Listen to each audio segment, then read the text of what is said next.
A little bit of a late start to the Patriots post-game show this afternoon. John Zannis, Evan Lazar reporting from Foxborough. Evan just got out of the locker room to hear from some of the Patriots on what was, for the first time, a game that's really difficult to nitpick or complain about. A 54-13 blowout win over the Jets.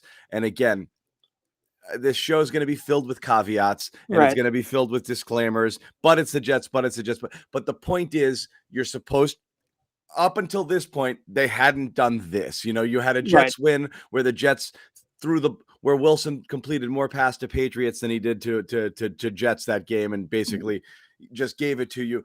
You had to eke one out against Houston. This is the third win of the year, again, against three bad teams, but this is how you're supposed to beat a bad team. And that's what the Patriots did, with a game plan and just suffocating them and stepping on their necks and never letting up from the get-go, both on offense and defense. And there you go. Done. 54-13. We found the formula. Score 54.7. You can beat anybody. Right. It harkens back to the Brady era, right? When we said the same thing back then. You don't make the schedule, right? You can't line up the schedule. You can't change the fact that the Jets were on the schedule in Week 7 in Foxborough today, and that was what the schedule makers, that's what it was.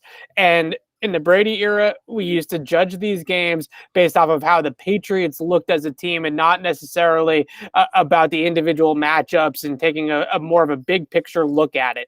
And taking a more big picture look at this game, they found a formula offensively that seems to be what Josh McDaniels and Bill Belichick had in mind when they put the pieces together back in the offseason in March and April. And that is Mac Jones making the downfield throws that are presented to him, making the right reads, being operating well within the structure of the system, but not necessarily having to carry the team on his back individually, because the other 10 guys on the roster on the field at once with Mac were helping him. Right. And they're all pulling the rope at the same time. You have an offensive line. Finally, the Patriots settle on the 5-man combination that all of us have been clamoring for since Week 2, with Mike Onwenu at right tackle and Ted Karras in the starting lineup. And this is a group of a 5-man unit, hoping that Shaq Mason didn't completely re-aggravate that abdomen injury at the end of this game. Assuming that he's healthy for next week and down the road, this is the 5-man combination the Patriots should have been on since Week 2, since Trent Brown went out of the lineup. And that's what's frustrating is, I guess, the Trent Brown might be back in a week, short term, again, makes sense why they did what they did. You wanted to maintain continuity. If you thought Brown was coming back on the right side, you didn't want to completely. Right. And again, they were talking about on the broadcast from conversations with, Bill Belichick, moving a guy from left guard to right tackle is completely messing up his universe, Right. And they didn't want to do that. But clearly, from a personnel standpoint, it's much better this way. And who knows when you're going to get Trent Brown back or what's going to happen in that situation. So this might be what you have to go to. And yes, it made sense to kick Karras in there as well. But the Mason thing is, I don't know, because, we don't know the severity of it in the first place. But to re-aggravate the same thing, I'm not sure. When you're talking abdomen, you're thinking hernia. So you hope he didn't do something bad that he's going to miss significant time.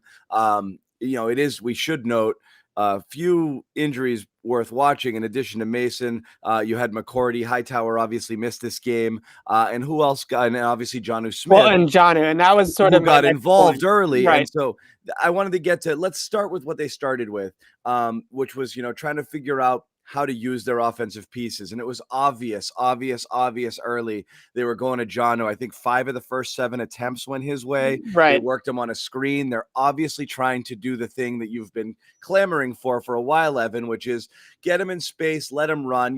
Gadget seems like an insult. So rather than use Gadget, you basically don't want him running downfield trying to get open in a classic way like you do your other receivers. You want to get him in space with the ball in his hands. It's almost like the N'Keal Harry dilemma, that they had with him too, is, you're using him in ways that didn't really work. So they sprung him early on a little screen. There was a long gain that got taken back on a penalty, but he was active, and then he leaves the game, which is something to watch here with the left shoulder. So it's funny because earlier this week I had an exchange with Bill Belichick where I asked him, how do you get Jonnu Smith more involved in the passing game? And he sat there and told me, well, unless it's a screen pass, you don't design a passing play to just go to one guy. Right. And he did the whole Belichick trope of how, oh, well, we design a pattern. We throw to the open guy. We throw to the open guy. Yeah. And they come out in this game clearly trying to get Jonnu Smith incorporated, and they throw him a screen pass early. So there you go, Bill. You got your screen pass in there. So that's the one play that Belichick will admit you design it for one guy to catch it. So they get the screen pass for Jonnu Smith. Then they align him at fullback, and they get him open off of play action on the corner route coming out of the backfield. And the only assumption that I can make based off of what we saw today versus what we saw in the first 6 weeks of the season with Jonnu Smith is that it took him, Jonnu, and Josh McDaniels a little bit of time to get on the same page with some of these creative wrinkles and figure out how exactly they were going to use him, how he was going to fit into this offense. And now we're starting to see the fruits of the labor start to pay off a little bit, and they're figuring it out. Right. They're now you're starting to figure out his usage. So you use him in, you said gadget isn't, you don't want to use that word because it's kind of it has negative connotation. It's a little cutesy. How about the fancy way of saying a gadget player, which is scheme touches, right? Yeah. Scheme touches, screen passes, alignment touches where he's in the backfield and then he gets open down the field, just different types of wrinkles. And when you put that together and you put Hunter Henry's ability to run routes and just get open on his own against man coverage or zone coverage, then you have the complementary tight end duo that the Patriots thought they were getting. So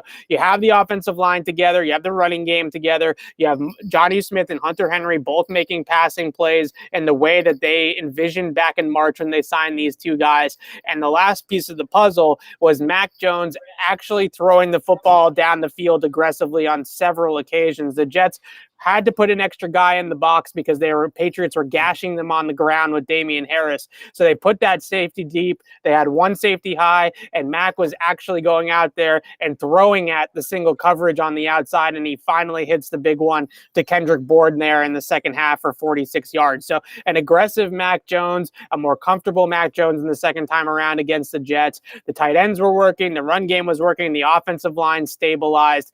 Yes, it's the Jets. Yes, it's the Jets. Yes, it's the Jets.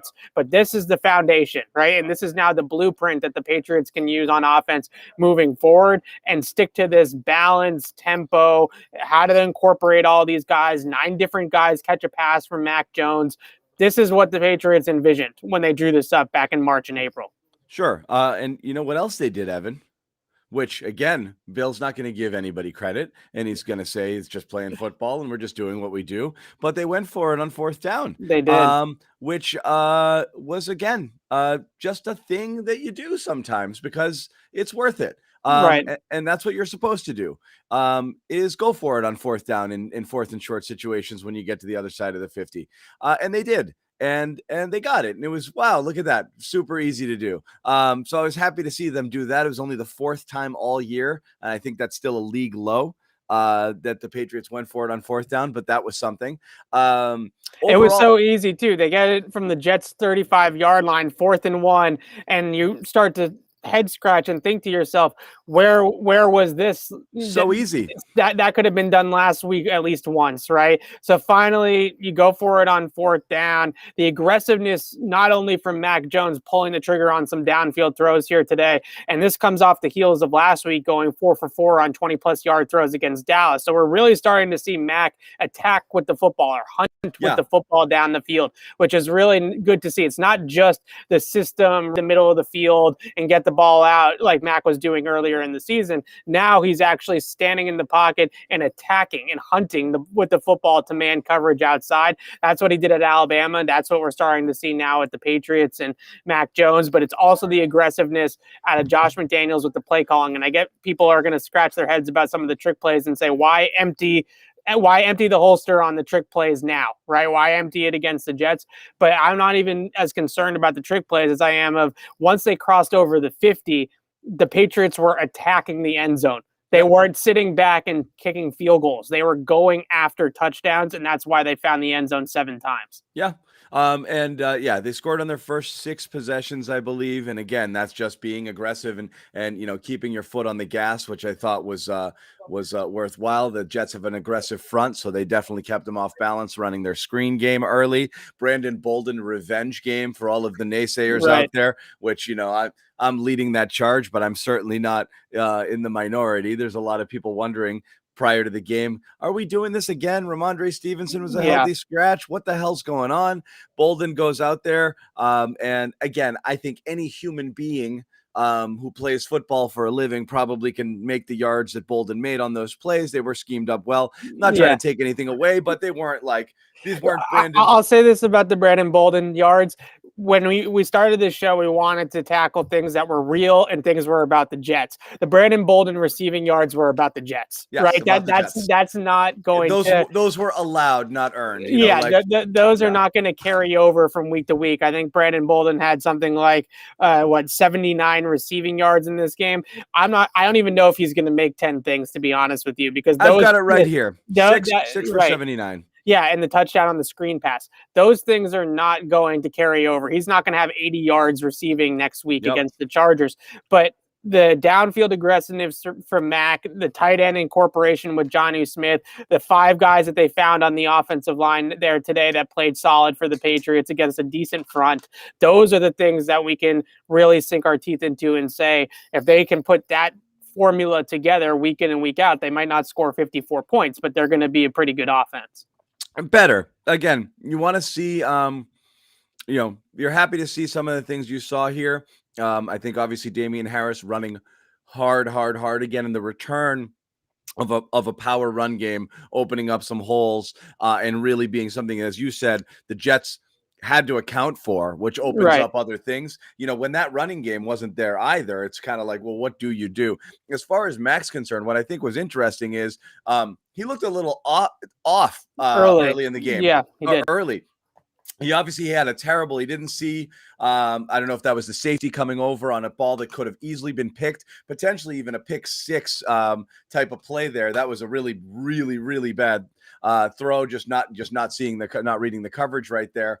And then, had a ball where he kind of sailed it to Henry on a 3rd down, which I think was a pass he can make there as well. So he missed a couple balls you would see, but then he just found his touch all over the place. I thought we talk about the Jets giving up yards, that screen touchdown to Bolden. Can you imagine Cam Newton making that throw? We talk about I'm not just what we lost sight of last year is how good Brady was at those short touch throws, getting them where they need to go, hitting them people at the right timing, in stride, in the hands, allowing them to make plays. You can't have a short passing game unless you're putting the ball exactly where it needs to go. And that was just a beautiful pass there. And obviously you saw him pressing it downfield, throws an absolute dime to Bourne that was basically, he was stride for stride with the D-back up until that ball hit his hands. So some really, really, really nice throws from Mac as well. Again, throwing some guys open to in coverage, making them kind of rotate, turn to their back shoulder, get to the sideline. So he really, really got dialed in as the game went on. Yeah, I think when you look at this game from Mac Jones, and I'm sure when we go back and look at the tape of it as well, you're going to, the stark contrast between week 2 against this Jets team where we came on,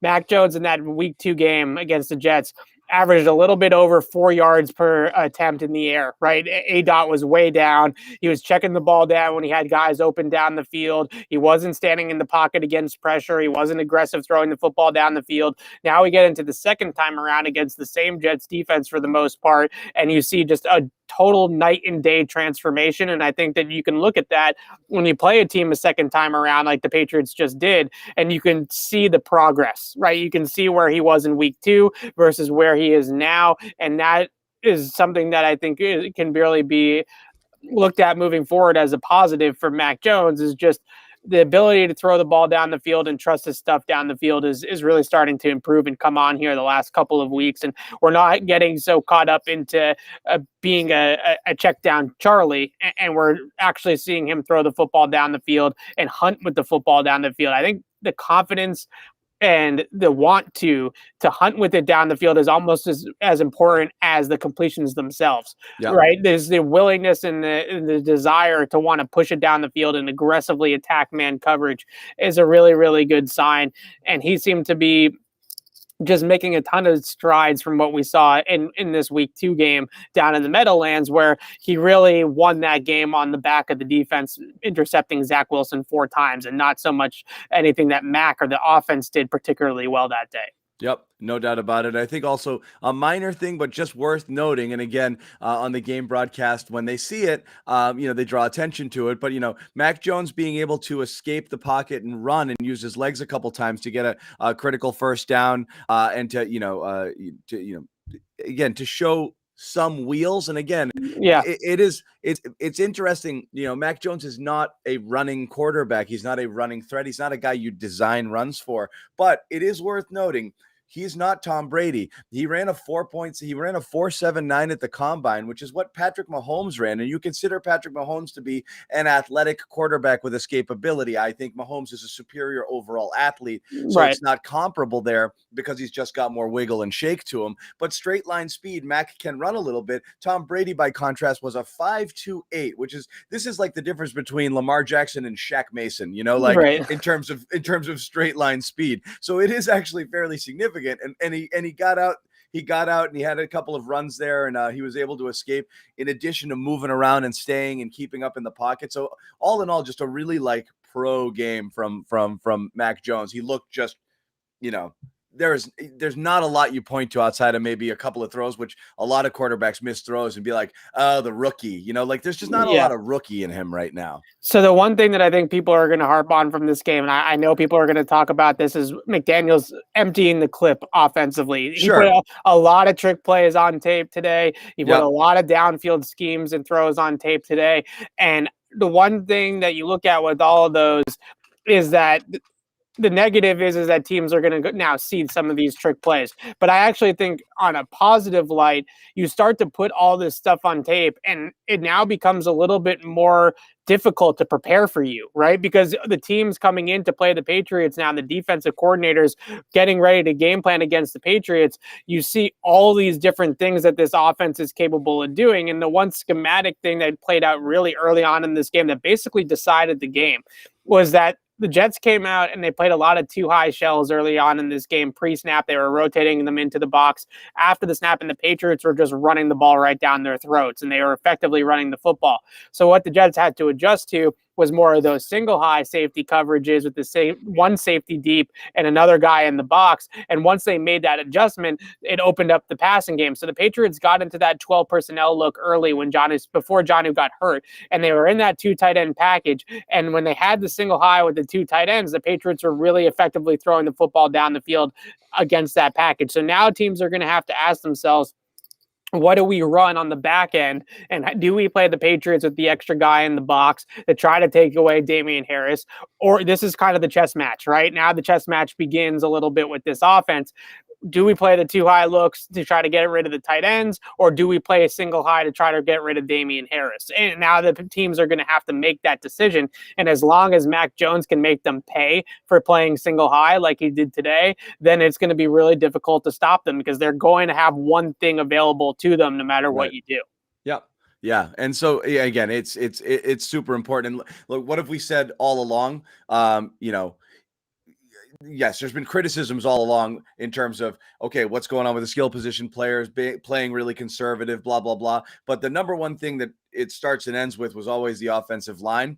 Having some level of stability. Without that, nothing works, nothing at all. So almost everything that we saw from this team, coming off in those performances where we're like, what are they doing? Yeah. Really was all based off the fact that you couldn't establish anything or feel good about anything. You didn't feel good about letting Matt cook or spreading it out and just, whatever, or just handing the ball off and having that kind of bully ball power running style, because literally nothing was going the way the O-line was playing. So I think that set the tone early. I mean, the Pats really won the trenches today pretty resoundingly, I think, both sides of the ball. And that's how this team was built in the offseason. Make no mistake about it. As much as it was about the rookie quarterback and the weapons on the outside that they signed in free agency, they thought that they were going to come into this season and dominate in the trenches on both sides of the football. And today was the first day where it really felt like they dominated both sides. Both sides. In that respect. Yeah. And again, you know, I know it's like sometimes it shows up, sometimes not. But again, the continued contributions of Christian Barmore on the inside, I think just keeps showing, you know, and how many guys have been brought in here, you know, whether they be high draft picks or whatever, who did not make that impact, that desired impact, whether it was a Malcolm Brown or an Easley. Yeah, I mean, he's already had enough more plays than Dominique Easley had in his entire career. Maybe all of those guys in their career, you know, you know, you never got it, and now it looks like, oh, okay, this is what it looks like, and you're seeing it consistently week in, week out. He might be outside of Judon the most consistent performer on the Patriots defense right now. Yeah, so the Patriots defense to me is, if you're looking for something to be critical of out there today, they ended up evening out against Mike White as the game wore on. When Mike White first got into the game, he was on fire. But it looked like they eased up a tad in terms of their coverage and what they drop into zone, just kind of let it just play a little soft there. I think they stopped bringing the heat. A little bit. They kind of played the scoreboard a little bit there when Mike White first got in the game.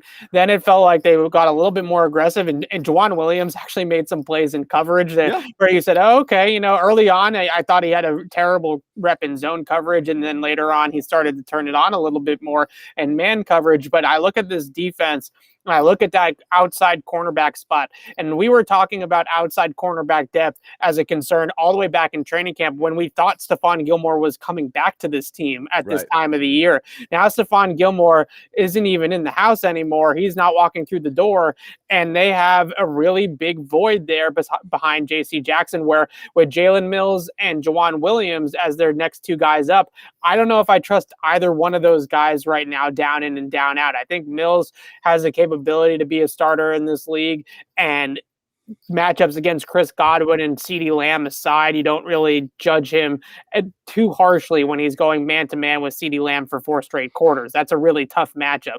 But when you start to look at things down the road for the Patriots, and we're talking about carrying over things from next week, what can you build on? What can you replicate? And when I look at this secondary, I'm still concerned about outside corner. JC is the only one that I trust to come in and be able to hold his own against top flight competition. You start talking about Jalen Mills, you start talking about Juwan Williams. Who the heck knows what's going on with Shaun Wade and that concussion, if he's ever going to see the field. And this team still feels like, and I don't want to keep harping on the Gilmore trade because it's water under the bridge at this point and the guy's gone. But the Patriots still feel like a body away at outside corner of somebody else besides JC that they can really trust there. And I have to imagine when they signed Jalen Mills to that contract in the offseason that the plan was not to play him at outside corner all year long, right? They thought they were going to get Gilmore back and they were going to be able to move Jalen Mills to more of a Swiss Army knife type of role where he's going to play inside, outside, some safety in the box. And now he has to play on the outside, and he gets picked on at times out there. Even against this Jets team, he gave up some stuff down the field. Corey Davis scores a touchdown on him. He gives up a big completion to Jamison Crowder on that slot fade from number 3 spot. Just all these types of plays that you start to talk about in the course of the game, and you get a little bit concerned about that outside cornerback spot. If I had to pick right now where I feel like an Achilles heel is with this team, because they're 3-4, and I feel like they are trending a little bit in the right direction here offensively. But if I had to pick on an Achilles heel of why this team isn't going to get back into the playoff hunt this season, it might be because of that outside cornerback depth. Yeah. What happened? Why? I don't know if it was an injury or just taking a blow. Why did Juwan come in for JC there for a little bit, for a series or a series and a half? They've been rotating guys there at the secondary positions, especially this game was a little bit out of hand at that point. So maybe they just want to get Juwan Williams some opportunities in game. But every time Juwan Williams goes out there, it does have it feels shaky at times, right? You don't really know if what he's going to give you down in and down out, and that's the one thing that you don't want with a guy. For example, with a guy like Jalen Mills, at least I know the effort level is going to be there, but it's not necessarily going to be perfect every single down. But I can scheme around that if I'm Bill Belichick. The guy that Jalen Mills reminds me an absolute ton of is Logan Ryan, right? Who is just a serviceable, solid corner in the NFL that played positionally sound, that didn't give up too many big plays and was able to make tackles and stuff like that to limit after the catch, but he wasn't a lockdown man-to-man get in your face type of cornerback. And that's okay as long as you have, the rest of the pecking order figured out. But it's just a little bit concerning that the Patriots are now in week 7 heading into week 8 of the season, and that outside cornerback depth just seems a little bit suspect at the moment. And you don't have John Jones for at least 2 more games. So that means Miles Bryant's going to have to play a lot. And if I had to put any damper on this victory, because this was a sound 54-13 blowout by the Patriots, but if I had to bring anything back down to earth a little bit, I still am not 100% sold that the secondary's got it right now. Yeah, I don't know what you're doing here. I don't think you're making a trade for anything impact. So you might bring in another depth body, but this is what you're going to have, I think, for the most part. So they don't really have the cap space. And I know they don't. You'd have to move something around. Cap space, yada, yada, yada. But they don't really have the cap space right off the top to just make a trade. Someone said to me earlier today, if they could pull off a Keeb Talib type of trade. No, you'd have to restructure somebody right now. Yeah, remember in 2012 when they traded for Talib mid-season and it really fix the entire secondary? That type of deal would be great on the surface, right? But you'd have to restructure somebody. You'd have to move around money somehow. You have to send somebody out in the trade to make to make the move happen. But that seems like, it feels to me that that's what the team is missing the most right now, is being able to go out there and have 2 guys in JC and another corner like they had with Gilmore and JC, that you feel like, okay, these guys can go out there and really compete every single play with good passing attacks in the league, because Houston lit them up. Dallas lit them up. And then today, even though they were able to level out against Mike White once they got a little bit more aggressive there and stopped messing around a little bit, the Jets still seem to have some good plays in the passing game, and it wasn't exactly perfect. I mean, Mike White comes in and throws for 200 yards in this game since after replacing Zach Wilson. That's a number that you probably don't want to. I mean, if he plays the whole game, he's throwing for over 300 yards against the secondary. Again, it looked like they kind of let him have some there. I think they dialed it back. They dialed it back a good bit, but it also was strange. If you're a Jets fan, you're just seeing Wilson continue to go out there and just look like a spaz at all times. And again, I know the Patriots, we're bringing some pressure and, making him uncomfortable, and he didn't always have time. It feels like 80% of his throws are off his back foot. It's just nothing is in rhythm for Zach Wilson right now. And obviously part of it is just being a Jet, which isn't an easy thing to be. So you come into this game, it's week 7, it's his 7th career start, all those caveats aside. And this isn't even about a Mac versus Zach Wilson thing, but you look at it as in Zach Wilson looks one way, and then your backup quarterback, Mike White, looks a totally different way when he comes into the game. And every single good throw, not every single one, I shouldn't say that, 90% of the good plays that Zach Wilson makes are those extended broken plays where he's moving around in the pocket and he's running around and he's plays. Right. And if he has to sit there in the pocket, operate within structure, get the ball out on time and make an accurate throw, he just can't do that and string that consistently together at all. And the best play that he had, ironically, was a dropped interception that was a DPI, and then he gets hurt on the same exact play. Right. So that was probably the best play that he had, was a drawn defensive pass interference. He did make a nice throw on a crossing route. I shouldn't say that, but the point is just he always needs the play to be broken down. He always needs to go playground style, and there's just zero in structure, rhythm, or consistency with Zach Wilson in the game. And if I'm a Jets fan and I watch some of these games that Zach Wilson's had in his rookie year, I'm really, really concerned. Really, really concerned. Yeah. Yeah, I would be too. And again, I don't want to take the full Mac Jones, rookie quarterback victory lap, but Right. like right now at this moment, Justin Fields has fumbled once and thrown 2 interceptions there with the Bears. And again, the situation matters. You have a much more stable environment for a person like Mac Jones to come in and play. You're Yeah. talking about a team that, was competitive last year versus Jacksonville or Chicago or the Jets, which are really tough places for a quarterback to step in and have success because there's so many issues with those teams. But it's not even close right now. No, In and terms it's of, not statistically close either. it's not statistically close. It's not Yeah. eye test close. The only Right. question is not present day performance. It's future. It's Right. ceiling, which again is debatable. But I don't think you could find a single NFL person right now who'd say, "Oh, yeah, someone's playing better than Mac Jones." Not only is no one playing better than Mac Jones, Mac Jones is playing extremely well for a rookie. I think it's only somewhat tainted by seeing something like what a Herbert did last year, which again Right. is just an outlier season for rookie quarterbacks to be able to go wire to wire and actually look not just okay, but good. And I think Mac just kind of continues to get his footing and look better. But we talked at the top of the show, Jonnu Smith starting to figure stuff out for him. I think they got to figure out what they want Nelson Agholor to be. Yeah. Because I don't know what they're trying to do with him other than just run him downfield. But I don't. I mean, 2 catches today, and one of them was a gimmick, a little, a gadget play, with the throwback from Bourne. So, Right. I mean, you're just not getting value out of Nelson Agholor if you're not finding ways to get the ball in his hands in some way better than what's happening right now. So I don't know if this is on Nelson Agholor to adjust or the Patriots to adjust to him, but it feels to me like Nelson Agholor is going to have to become an intermediate route runner, right? He's going to be somebody that when he's actually getting into and manufacturing his own production. Now, when they run him up the field and they clear out space with him, he's really, really effective in that role. But you probably could have paid Damiere Byrd the same money to clear out space, right? Sure. That's not what's the point of that, right? Or half the money, I should say, to clear out space.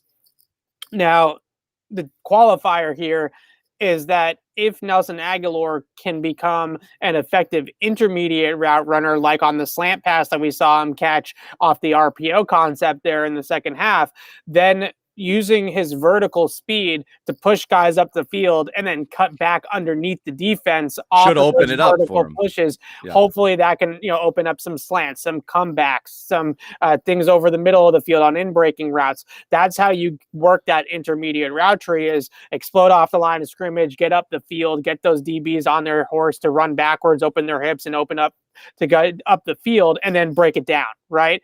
But if you are going to run that kind of route tree, the one thing that you have to be able to do if you're Nelson Agholor is fight through contact, because you're going to be going over the middle of the field. You're going to be along the sideline a lot on those back shoulders and things like that. And if you can't fight through contact, then that's going to be really difficult route tree to be super productive on. Can Nelson Agholor hit 40 of those passes underneath the defense and have a decent year, kind of like what Damiere Byrd had last year for the Patriots? I think that's definitely possible. But can he go out there and really produce in this offense? I don't know. I think that's something that you have to ask, see from him. I know, but that takes me back to, and again, not turning this into a critical show, but it's like, look, you see these things, and it's encouraging. But the most perplexing thing to me here is we're in week 7. We're through 7 weeks, and we're still talking about how are you gonna use these guys that you went out and targeted in free agency. I'm so perplexed by not having a clear vision for what they wanted Jonnu Smith and Nelson Agholor to be in this offense when they brought them in. And it's so strange that we're still talking about it. I'm willing to give him the benefit of the doubt on Jonnu, because talking to him over the last couple of weeks and hearing things that he had to say about the playbook and how he constantly was saying, I need to figure out how to fit into this offense. They're not going to cater things to me. I have to figure out how I am going to produce within the framework of the Patriots playbook. So something tells me that the creativity didn't come until now because Jonnu Smith was trying to learn his role and Jonnu Smith was trying to gain comfortability with it. And maybe it just came a little bit faster for Hunter Henry than it did for Jonnu Smith. So let's see how it goes moving forward. But when you look at Nelson Agholor, if he's not going to be a guy that's going to take the top off the defense and give Mac Jones these wide open, not wide open, but easier downfield opportunities to throw him the football, then they're not going to produce it in that way because as Bill Belichick told me last week, they throw to the open guy. Right. So they're not going to throw to a covered Nelson Agholor just for the sake of pushing the ball down the field to Nelson Agholor. So I come back to the intermediate route tree, and I think that's something that Nelson Agholor is going to have to adjust himself to what they're kind of presenting him and what defenses are presenting him. And don't sleep on the fact that taking the top off and opening up a space for those guys, Myers, Bourne, and the tight ends underneath the defense is a valuable trait to have. And I think when you look at some other teams on defenses, the way that defenses played them last year, let's say, or the year before that in 19, Damiere Byrd is not Philip Dorsett. Those guys are not commanding extra safety attention over the top, right? Those guys are not, they don't have the gravity that somebody like maybe a Nelson Agholor has had for the Patriots so far. You know, Hunter Henry hits that corner route or late in the game there from Mac Jones because Nelson Agholor clears out the sideline. Sure. Is that available if it's Damiere Byrd clearing out the sideline? Who knows, right? So there's something to be said for that as well. Right. Fair enough.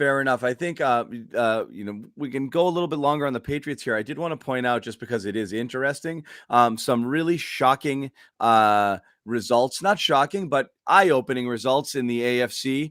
Just quick once around here.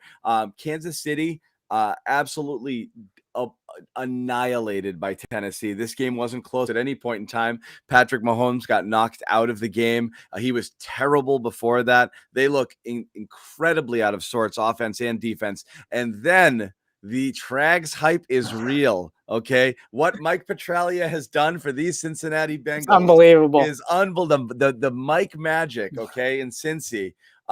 Trags, of course, who's a veteran of CLNS and of the Boston sports beat, having covered literally everything in this town, in addition to Patriots for the CLNS Media Network. And he still hosts a Red Sox show for us out in Cincinnati here. And the Bengals might be the real deal. Baltimore looked like they were the class of the AFC, and Cincy took it to them.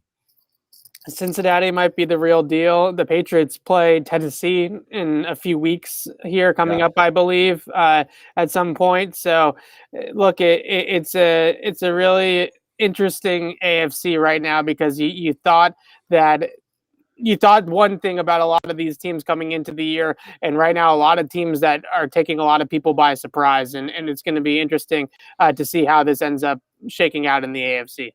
Yeah, it is very interesting. And again, just interesting how the schedule plays for the Patriots, because as you said, they do have Tennessee as well. Any other thoughts on this Patriots game? I want to move to a couple other topics before we wrap it up, Evan.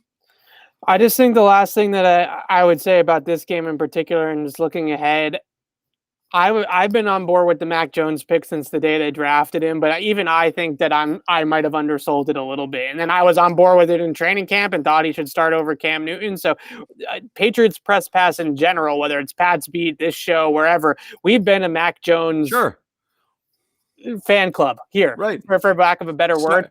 He might be better than I even thought. Someone here in our network even called the Cam Newton release. Yeah. He might be someone. He might be even better than we thought. And you look around the league and look at some of these other quarterbacks. And I know a lot of people come in and say, oh, well, they have the foundation here. They have Belichick here. Well, you can't have it both ways. You can't say that Brady made Belichick and then also say, oh, well, Mac Jones has this great situation because he has Belichick, right? So it's one or the other. Either Bill's good or he's not good.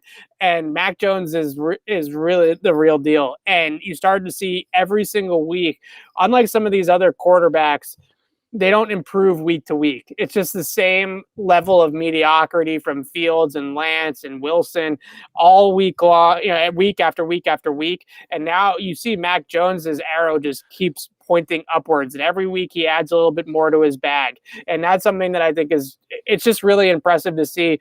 Now he's starting to throw the ball deep well. Earlier on in the season, he was throwing the ball well at the short and intermediate levels. Now he's adding the deep ball to his bag. Now he's adding this to his bag. And that's what good quarterbacks do, is they just keep getting better. And it seems like Mac just keeps getting better. Yep. And I agree. I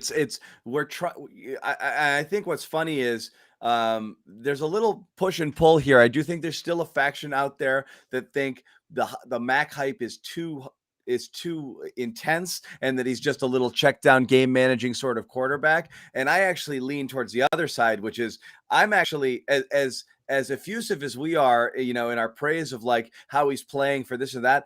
Actually, deep down, I'm way past that in terms of like how excited or how optimistic I am that he's going to turn into something well beyond what I imagine he would be. As you said, even being someone who was totally on board with, while watching him play. The pick, again, I was a little dubious. I am of the school of thought. I do think, the way that the game is moving, not having an athletic person at that position or like a real running threat it makes life harder for you. The person has to be near perfect. But right now, Mac Jones is doing extremely high level quarterback things that a lot of people aren't doing. He is no worse than a middle of the pack NFL starting quarterback right now. I'm talking like 14th, 15th, 16th overall quarterback period in the NFL at this moment, which is an insanely high accomplishment for a rookie just thrown into the fire like that.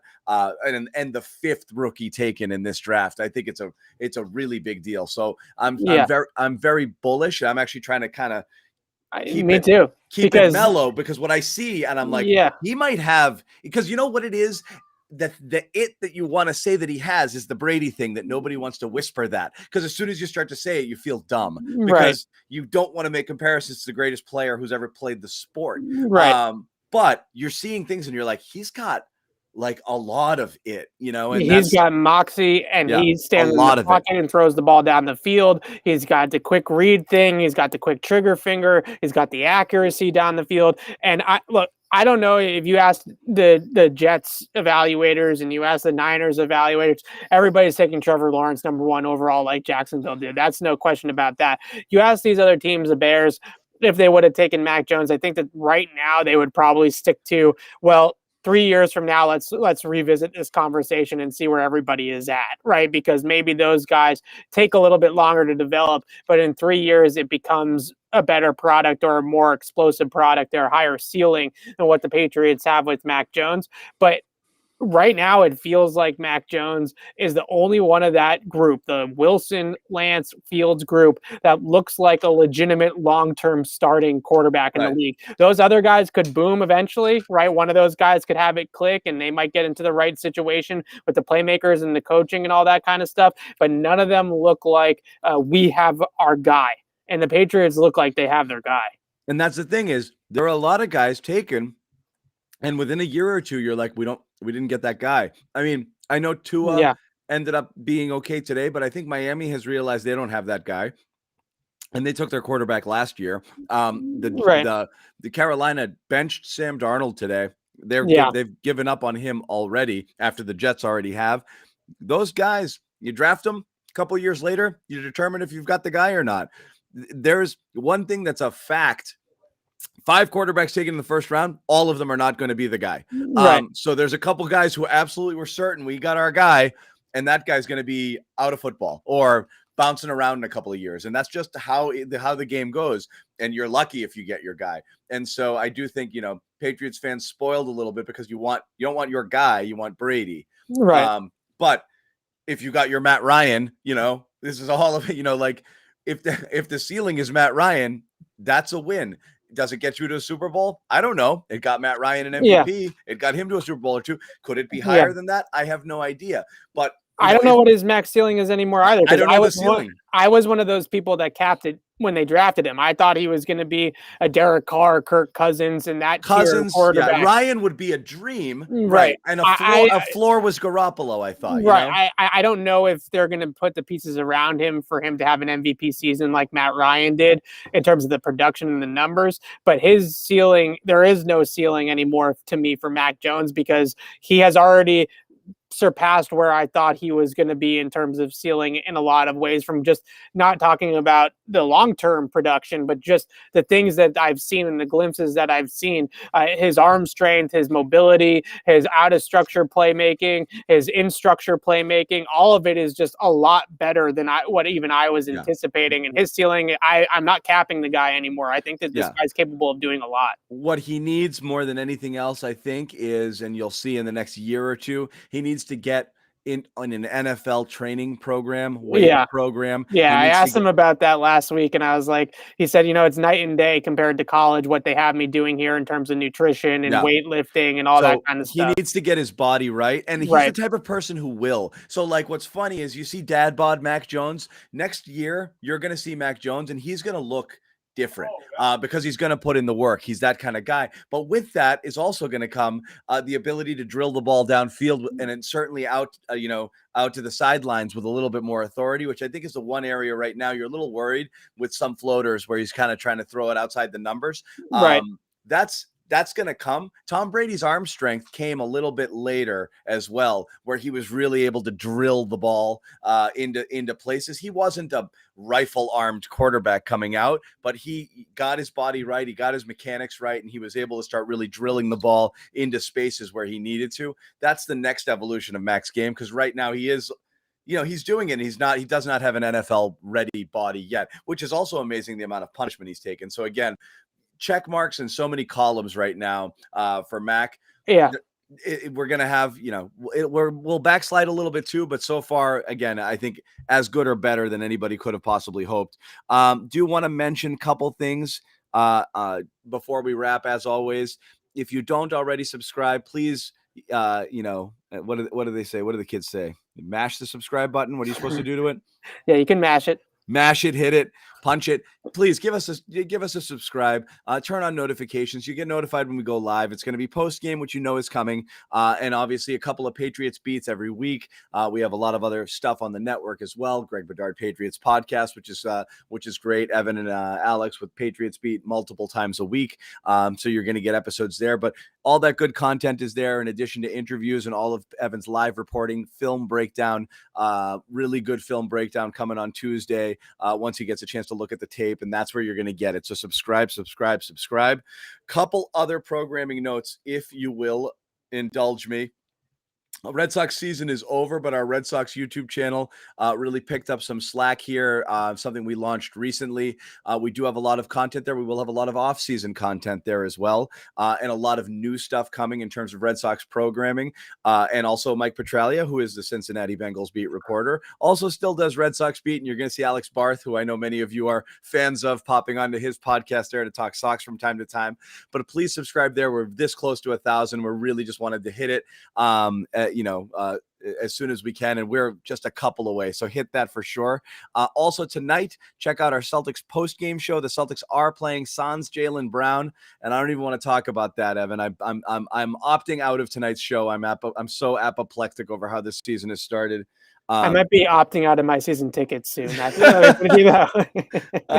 don't even know, man. It is about as bad a start as it could get, but yeah. If our post-game shows are going to turn into group therapy sessions and couch sessions, which many of them did last year, come join us. Everybody's going to be there. You're going to have Bobby Manning, Josue Pavone, Sherrod Blakely, of course, and Jimmy Toscano.